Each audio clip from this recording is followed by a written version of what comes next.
இந்த ஹெச்டி மேக்கப்னு சொல்றாங்க இல்லையா, அதுவுமே வந்துட்டு நம்ம போய் பிரைடல் விசாரிக்கும் போது ஹெச்டி மேக்கப்னா அதுக்கு ஒரு தனி காஸ்ட் சொல்றாங்க இல்லையா. ஸோ நார்மல் மேக்கப்பா ஹெச்டி மேக்கப்பா அப்படின்னு அதுக்கு ஒரு தனி காசு கேட்குறாங்க, அதுக்கு ஒரு கிளாஸஸ் வேற நடக்குது. இப்போ சொல்லுங்களேன். ஹெச்டி மேக்கப் இவங்க உருவாக்கின நேம் என்ற படியால எந்த மைண்ட்ல எனக்கு தோணுது என்னன்னா, மேபி கொண்டூரால வந்து பண்றதால ஹெச்டின்னு சொல்றாங்க. கவுண்டர் எல்லா மேக்கப்லயும் பண்ணுவாங்க, எல்லா மேக்கப்லயும் கவுண்டர் பண்ணுவாங்கல்ல. அப்ப எனக்கு ஒரு ஆசை, ஒரு மேக்கப் ஆர்டிஸ்ட் சொல்றப்போ 2 பிரைடை வச்சுட்டு இதுக்கு நார்மல் மேக்கப் பண்ணுங்க, இதுக்கு ஹெச்டி மேக்கப் பண்ணுங்கன்னு சொன்னா மட்டும்தான் நாங்க டிஃப்ரெண்ட் பார்க்க முடியும் என்ன பண்றாங்கன்னு.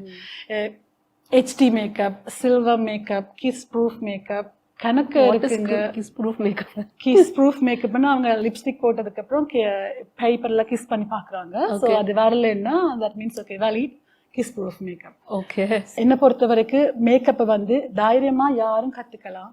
அதே மாதிரி இப்ப 1 day செமினார்ல தான் வந்து கத்துக்கணும்னு இல்லை. என்ன பொறுத்தவரைக்கும் 1 day செமினார் வந்து அட்வான்ஸ் லேர்னர்ஸுக்கு, ஆல்ரெடி பேசிக் தெரிஞ்சவங்க, அவங்க தங்களை அப்கிரேட் பண்றதுக்கு யூஸ் பண்ணிக்கலாம். ஒண்ணுமே உங்களுக்கு நாலேஜ் தெரியாது, ஒண்ணுமே பேசிக்ல இருக்கிறீங்க, ஃபவுண்டேஷன் ஒரு விளக்கம் எப்படி சொல்றது, அதை பத்தி நாலேஜ் இல்லாத, பேசிக் இல்லாதவங்க அது ஒரு 1 dayல கத்துக்கிறது கஷ்டம். இது வந்து ஆர்ட் மாதிரி தானே, நாங்க கிரியேட்டிவிட்டி ஆர்ட் மாதிரி தானே பார்த்து பார்த்து பண்ணிக்கிறது, 1 dayல கத்துக்க முடியாது. ஏன்னா இப்போ இந்த இண்டஸ்ட்ரியில வந்து நிறைய விமன் உள்ள வரதை பார்க்க முடியுது, நிறைய ஹவுஸ் ஒய்ஃப்ஸா இருக்கட்டும், ஹெச்டி மேக்கப், வாட்டர் ப்ரூஃப் மேக்கப்னு அதுக்கு தனியா ஸ்பெண்ட் பண்றதை பார்க்க முடியுது. பட் அது எதுவுமே தேவையில்லை, நம்ம இந்த விஷயங்களே போதும்னு நீங்க சொல்றது வந்து அது ஓகேவா, அது வந்து எடுத்துக்கிறாங்களா, அது புரியுதா? உங்க கிளாஸ் நிறைய பேர் வந்திருப்பாங்க. என்ன பொறுத்த வரைக்கும் லைக் என்ன ஸ்டூடெண்ட்ஸ்கிட்ட நான் கேட்குறப்போ அவங்க சொல்றாங்க ஏர் பிரஷ் மேக்கப் பண்ணி ஒவ்வொருத்தவங்களும் காட்டி எல்லாரும் அதுக்குள்ள இன்வால்வ் ஆயிட்டாங்க. லைக் என்ன சொல்ற, ஏர் பிரஷ் மேக்கப் காட்டினா தான் அது மேக்கப் ஆயிட்டாங்க.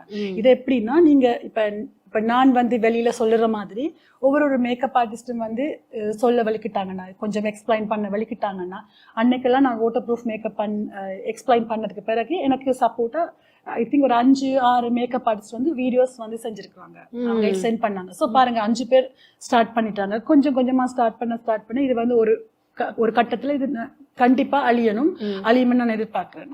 அதே மாதிரி நான் செமினார்ல பார்த்த ஒரு இது உண்டு, எனக்கு சென்னையிலையும் பார்த்தேன், கோயம்புத்தூர்லையும் பார்த்தேன். நான் ஸ்டெப்ஸ் எல்லாம் காட்டி முடிச்சதுக்கு பிறகு அவங்க வந்து வா மேம் நீங்க வந்து மினிமல் ப்ராடக்ட்ஸை யூஸ் பண்றீங்கன்னு சொன்னாங்க.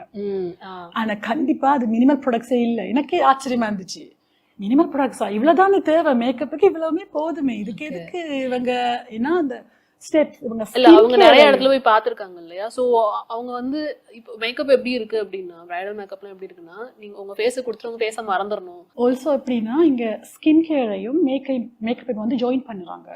எப்படின்னா ஸ்கின் கேர் வந்து நாங்க எப்படி தூங்க போறப்போ இல்லை இந்த மார்னிங்ல மேக்கப் இல்லாத நேரத்துல வந்து நாங்க யூஸ் பண்றதா ஸ்கின் கேர்.